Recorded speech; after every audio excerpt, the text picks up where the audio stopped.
I want to pick up from a conversation or from one of the topics that we had this morning where we didn't get to finish talking about it because the oversight hearing happened. But first, are you guys hearing what's coming out of, or what might be coming out of the governor's office in the CNMI? It's like, I feel like it's a hold my beer type of moment. Anyway, we'll try to hunt down that information if you know what I'm talking about. I mean, I'm not going to say exactly what it is, but I mean, it's similar to what we're going to talk about tonight.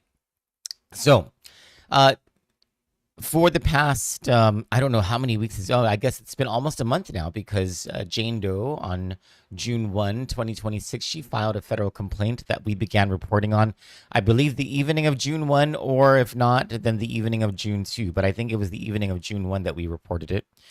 That she had been, according to her complaint, repeatedly sexually assaulted and harassed and retaliated against by then GVB president and CEO Carl Gutierrez. And that what ensued following her reporting of the matter to GVB leadership was a cover-up. And we've covered this issue, not exhaustively, but in great detail from the first report that we did.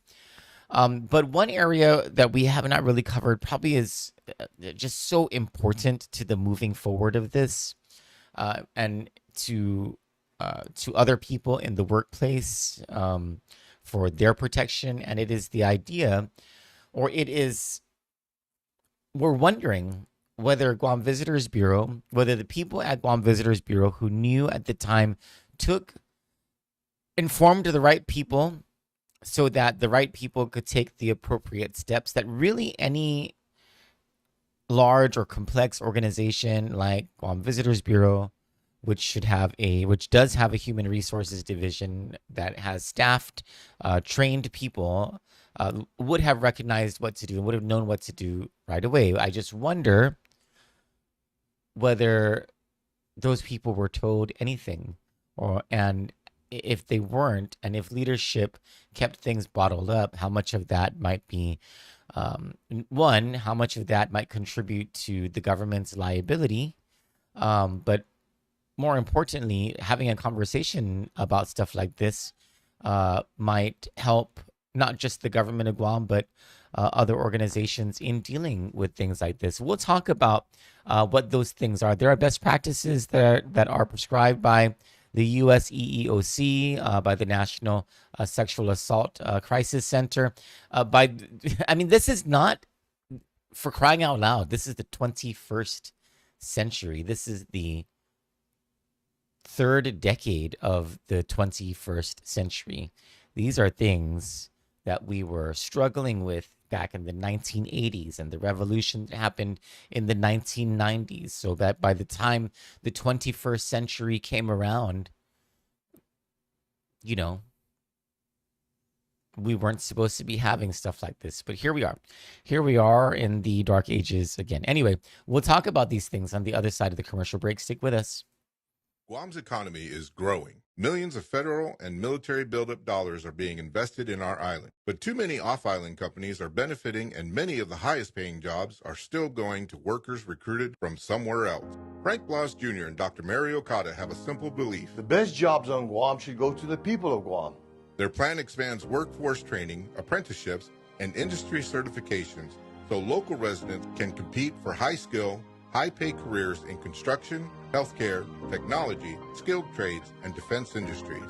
And they know Guam cannot depend on one industry alone. That's why the Blas Okada administration will grow and diversify our economy, strengthen tourism, maximizing military opportunities, and attracting new manufacturing and technology investments that create year-round jobs and long-term economic security. More local jobs, higher wages, more opportunities for our families to build their future right here at home. Let's invest in our people and build an economy that works for Guam. Because Guam's future should be built by the people who call Guam home. Vote Frank Blas Jr. for governor, Dr. Mary Okada for lieutenant governor. Ready on day one. As your senator, building a modern transportation system will be one of my priorities because investing in transportation is investing in our people. For many working families, transportation isn't just about getting from one place to another. It's about opportunity. It's about keeping a job, getting an education, and building a better future. A strong economy depends on a strong middle class, and a strong middle class depends on having the tools people need to succeed. That's why transportation matters. When workers can get to work reliably, business can grow. When businesses grow, jobs are created. And when jobs are created, families thrive. Imagine a Guam where opportunity is within reach for everyone. I'm Donna Munikanata, and I approve this message. Did you guys know that there was a gubernatorial debate today by the Guam Chamber of Commerce? I know, neither did I. Like, I didn't know about it until one of our viewers, Bennett Lujan Duenas, was like, there's a gubernatorial forum for the Republicans at 11 a.m. And it was like 10 something or something like that. And I was like, where's this debate? Like, and she said, Guam Chamber of Commerce. And I looked it up. I made sure I looked at my email. I was like, did the Chamber of Commerce send us something that we didn't? So like, what were we supposed to be here? We didn't know about it, right? Like nobody told us that there was a gubernatorial forum for the Republicans. So that was today. And there is a gubernatorial forum tomorrow for the Democrats. But I'll tell you why I don't care. Number one, because when I saw the coverage about the types of questions being asked, I thought, well, we're not going to learn anything new with those types of questions. And secondly, if the Guam Chamber of Commerce doesn't want to send us information that they're having a debate or ask us to cover it, then I sure as heck, I'm not going to go out of my way to go and cover their debate. So they can just have their debate and not have it covered on Kandit News. We'll just wait for the next one from the next organization that decides that they're going to have a forum or debate and invites us, and we'll absolutely cover it for at absolutely no cost. Anyway, so there was something that happened today with the Republicans. Tomorrow there's something happening with the Democrats. So Jane Doe, on June 1, 2026, she filed this federal complaint. And in it, she says, I'm going to give you the nuts and bolts of this so that we can get to the more in-depth issue of the reporting and the support services that she should have received, like encouragement to get counseling, encouragement to file a criminal complaint, all these different things, right? We'll talk about that in a second. So the nuts and bolts of it is that she says that from October of 2022 through August 20, 2024, she says August 20, 2024 was the last alleged sexual assault. She was repeatedly sexually assaulted, harassed, and retaliated against by, not retaliated against, but repeatedly, during that period, repeatedly sexually assaulted and harassed by Carl Gutierrez, the president and CEO of GVB at the time. And she said that according to this 28-page complaint, where it doesn't get into graphic detail, but that comes later, but like in the depositions and stuff like that. But it does get into some detail where we're able to see that on these dates and these dates in these places, these types of events happened, these types of sexual crimes happened. And it was mostly on off-island travel, but the August 20, 2024 incident was in Carl Gutierrez's office, and it was interrupted by a knock on the door.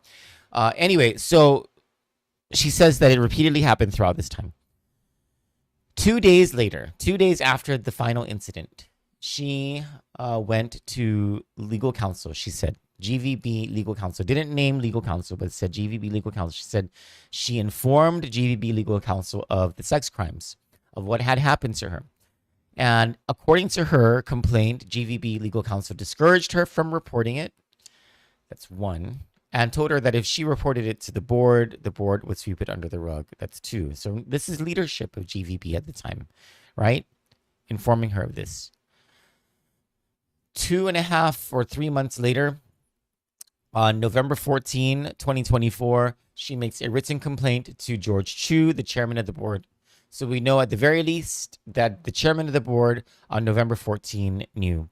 A day later, Carl Gutierrez resigns abruptly. He is in Osaka. I think it's Osaka or Tokyo. He's somewhere in Japan with Governor Lulian Guerrero and her chief of staff, John Jr. Calvo. John Jr. Calvo said that he did not know at the time. He never said that the governor didn't know at the time. He did not answer. I asked him. He did not answer that question.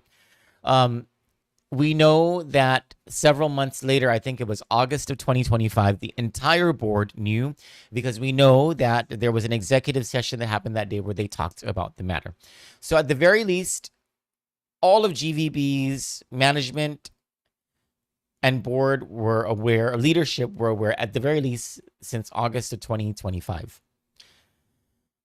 Very likely prior to August of 2025. Very likely they all knew on August 22, 2024, when Jane Doe told legal counsel, allegedly, right? So there was this entire time frame, and Jane Doe is an employee of GVB. She is subject to the directives, policies, verbal commands, written commands of her supervisors and her managers and the board of GVB. And for a long period of time, and if you are a survivor of sexual violence, you know that even 1 minute is a long time to be in the vicinity of your abuser. She was meant to continue working with her alleged abuser after she reported this to legal counsel for another 3 months, from August 2022 through November 15, when her alleged abuser resigned, of 2024. What I wonder, and it's not too clear, GVB is not being transparent about any of this, really. They're falling back on the whole, it's in litigation, we can't talk about it. And, this administration, we don't need to go there. I feel like I'm preaching to the choir here, and also I'm a broken record when I talk about how opaque the administration is, how lacking in transparency they are, because they don't have to talk about the litigation, but they sure as heck can talk about the steps and in some detail that they have taken and they are taking to make sure this doesn't happen to another person. And they're failing at that. They're not doing that. They're not providing that information. So here we are having to piece it together based on the information that there is, based on the complaint, and based on whatever documents that are public or considered to be public records that we're able to get. And one of those documents that was disclosed to us from a FOIA was a reissuance of GVB's sexual harassment and sexual violence in the workplace policy. It's a reissuance. It wasn't anything new, which is fine, and good thing that Regine Lee and George Chu reissued that. I think it was in April. It was definitely before May of 2025. But there's nothing else to show anything. And so I brought up the fact that GVB management and the board knew, sometime between August 22, 2024 through August 2025, right? Let's just say they all knew. Management and the board knew on the day that Jane Doe told legal counsel, August 22, 2024. I wonder, and you have to remember, members of the board are CEOs, presidents, owners, co-owners, vice presidents of some of the biggest companies in this island. Hotel chains, construction, it's just,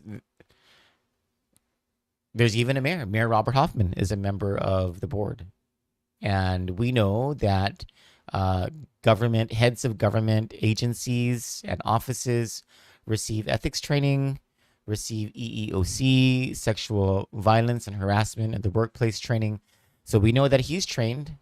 We know that these people who are on the board lead companies that have entire HR divisions, and where training is supposedly rampant in these companies in order to prevent, because you take a big risk. There's there's greater probability that sexual violence will happen in the workplace.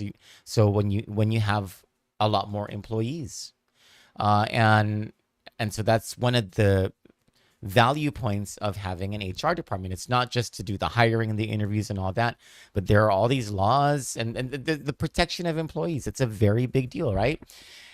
At least you would think so. So what I wonder is, did management, did the board, did anybody who on the top levels knew about this, did they tell HR? Because GVB has an HR. And from what I understand, they're trained people. They know what to do.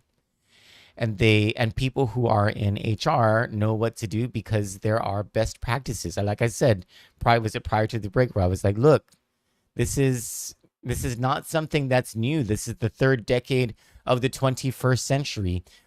We have 50 years of building best practices behind us in this country about equal employment opportunity, about how women are to be treated in the workforce, how we are to frown upon and report and do something about sexual harassment, and especially about sexual violence in the workplace. Because if HR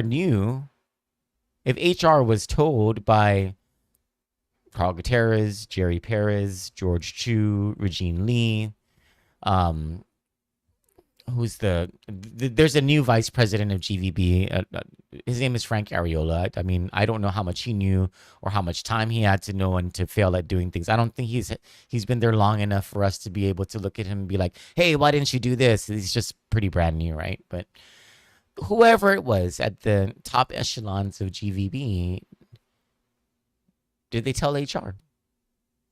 And did they instruct HR, hey, you guys do what you're supposed to be doing because, we don't want to get in trouble, even if that was it. But probably more so, like if I was Regine Lee, if I was the one replacing Carl Gutierrez, or if I was on the board of GVB, I'd be like, hey, HR, this Jane Doe, she's got this complaint and we got to take it seriously. Like we can't, everyone is considered to be, everyone has due process rights, right? But she's made this complaint. She's made these allegations. These are very serious. We got to make sure no one retaliates against her. We got to make sure that we are providing whatever services that we need to provide. Like, do what you're supposed to be doing, what you're trained to do, HR. We got to make sure that this is a workplace where people feel safe.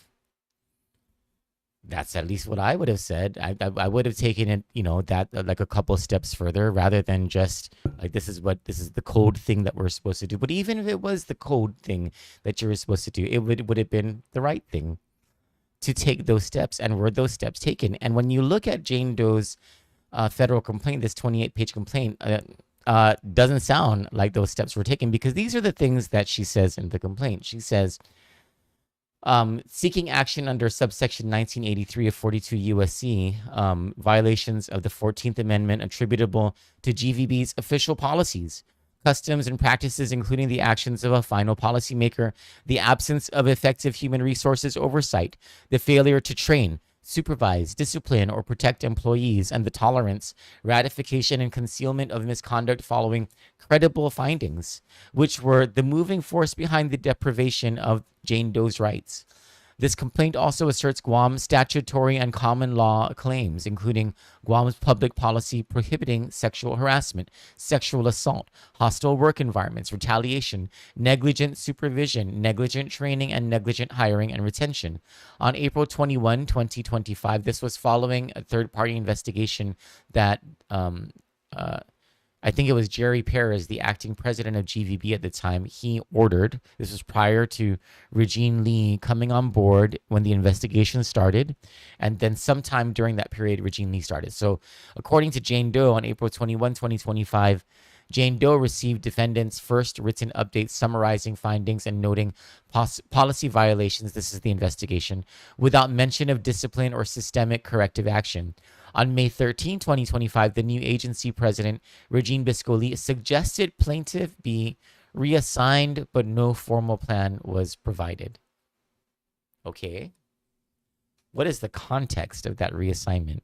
Is that something that because of what was going on and in order to separate Jane Doe from who? Who were they trying to separate Jane Doe from? And was this a suggestion made by HR because HR conducted its own exhaustive investigation and looked into this matter, and HR said, based on this, this, and this, we believe it's in Jane Doe's interest to be moved here so that she no longer feels a certain way about whatever. And the reason I wonder who were they trying to remove her from is because the alleged abuser, Carl Gutierrez, had already been long gone from the agency. So were there remnants of the Gutierrez administration, like people who were close to him or something, right? Maybe who were mistreating Jane Doe. I don't know. It doesn't say, but it does already appear to be suspicious that Regine Lee would suggest that she be reassigned. Continue on. At the relevant times, defendant GVB lacked human resources personnel, failed to conduct required annual harassment prevention training, and failed to implement effective EEO reporting consistent with policy. Following plaintiff's protected activity, she experienced exclusion from meetings, increased scrutiny and isolation, denial of EEO support, chastisement by the board chairman for accessing EEOC protocols. That's wild. If that's true, that's crazy. And pressure from the new president to waive claims and transfer into a newly created lower-ranked position. Defendant did not provide plaintiff with updates or support personnel during sensitive meetings, failed to timely communicate investigative outcomes, and suggested reassignment without a formal plan, contributing to a continuing hostile work environment. Plaintiff experienced emotional distress, anxiety, and PTSD symptoms.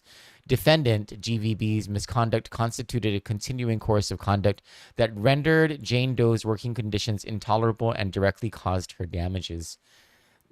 You know, GVB didn't have to make anything up in how it was to proceed with this. Oh, hi everybody! I just noticed all the comments.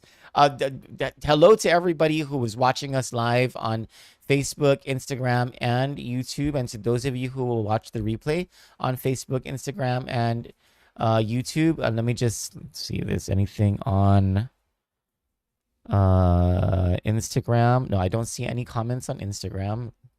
I don't know why the live stream comment thing is not working on YouTube, but I cannot see it there. But on Facebook, hi Millie, Linda, Daniel, Joanne, Rosita, Irene, Antilani, and Mike. Good evening, everyone. Thank you so much for joining.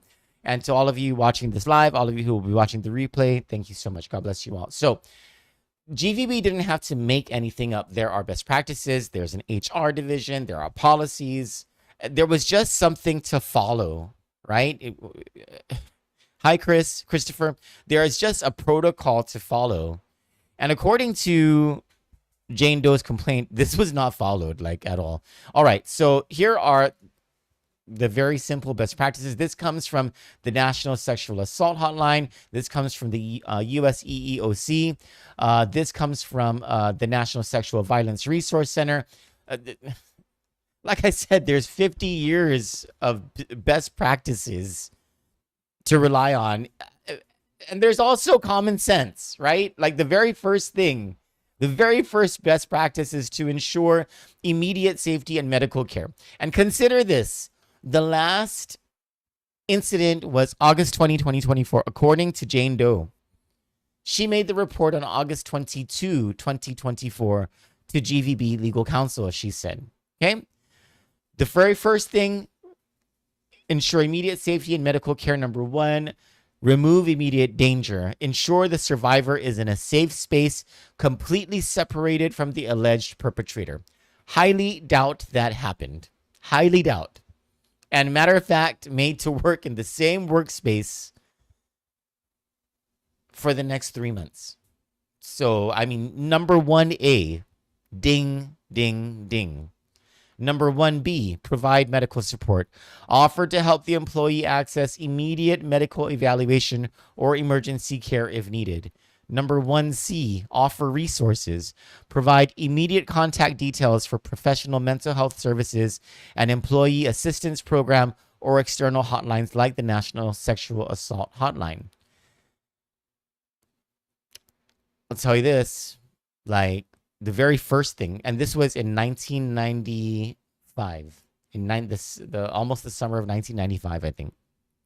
In 1995, back when, you know, the women's rights revolution, the feminism revolution was happening, when there was more attention, but it wasn't completely there yet. Like the services weren't completely there yet.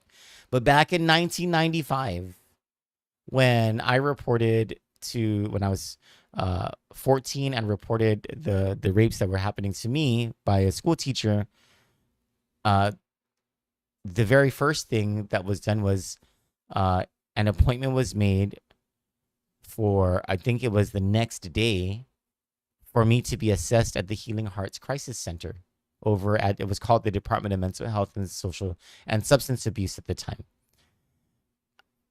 I mean, all these decades later, did legal counsel, did anyone on the board, did any of GVB's managers tell Jane Doe on August 22, 2024, the day she made the day she broke her silence, did anybody at least say, let me call the Healing Hearts Crisis Center at the very least? Or, Jane Doe, here is a phone number you can call to talk to somebody.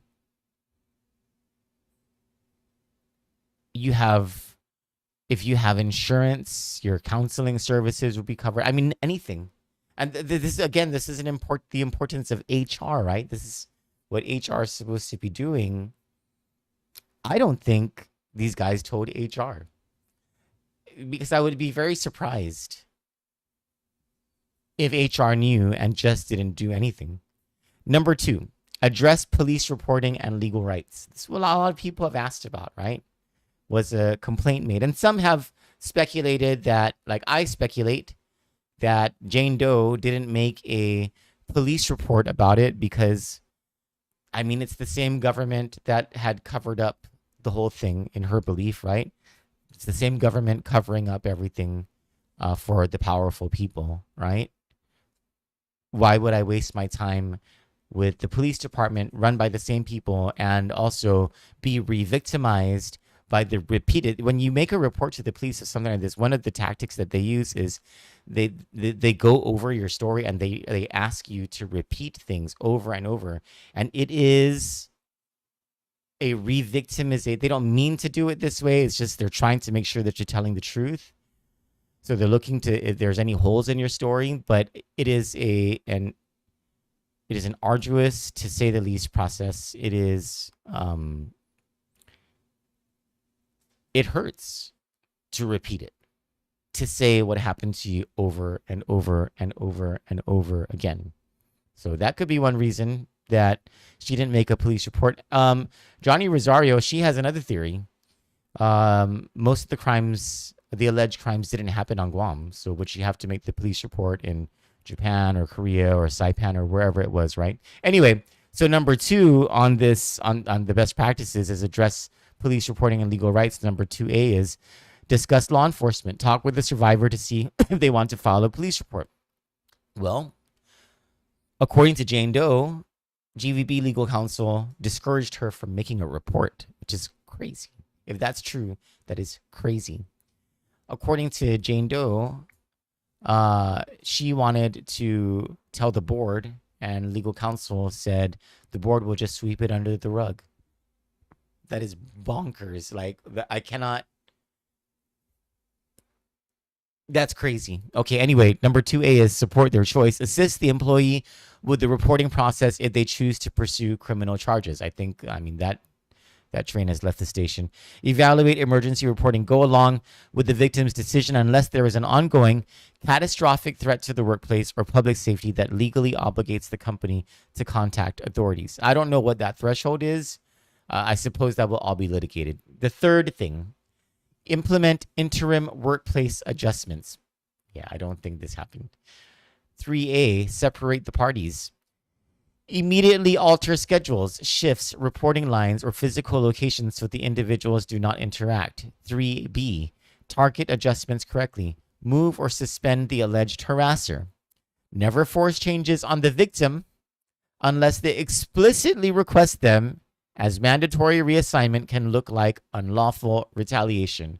I mean, ding, ding, ding, ding, ding, like all these bells that go off about all the wrong that GVB has done, according to the account by Jane Doe.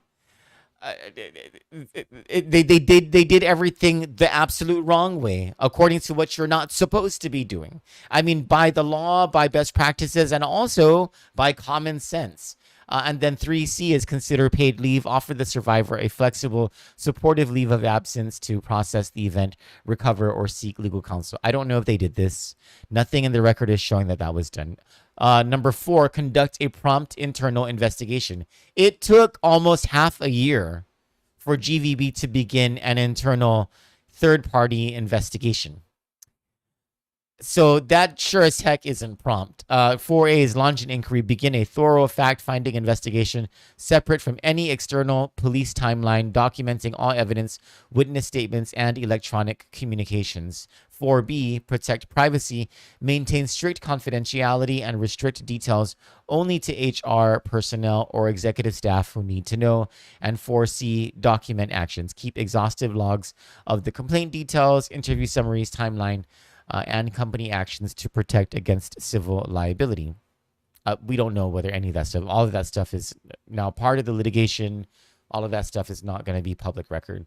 This is the last one. This is number 5, prevent retaliation and finalize outcomes. Wow. 5A is enforce zero retaliation, explicitly monitor and protect the survivor and any witnesses from any form of social or professional backlash. Well, that train has sure as heck left the station, and it left a long time ago. And it's kind of up in the air when all that started. Was it on on August 22 when Jane Doe broke her silence and she was told, "Yeah, you shouldn't report this. They're gonna sweep it under the rug," or was it that she was offered no support services since then, or was it when she submitted a written complaint and got no response for quite some time from the board chairman, George Chu? She got no relief from anyone within her agency for anything that was going on when she felt isolated, that she was being picked on by others in the agency or by the board, when she tried to access EEOC protocols and she says she was chastised by the board chairman, or was it when Regine Lee allegedly suggested that she take a step down in a position? I mean, all along the way, like, this woman has felt retaliated against. At least that was her feeling. And I don't know about you, but if I was making a public servant's salary, which is going to be anywhere from like $30,000 to maybe like $110,000 a year, I'm not going to have the kind of money to throw away to hire an expensive, high-powered lawyer like Joe Rosano if I was telling a big fat lie in a lawsuit. That would just seem crazy to me. And if I were Joe Rosano, a high-powered lawyer, understanding that my client has this complaint and I know that she doesn't have money, so I'm going to take this case on contingency. I'm not saying this is what it is. I'm just trying to like reason this out, right?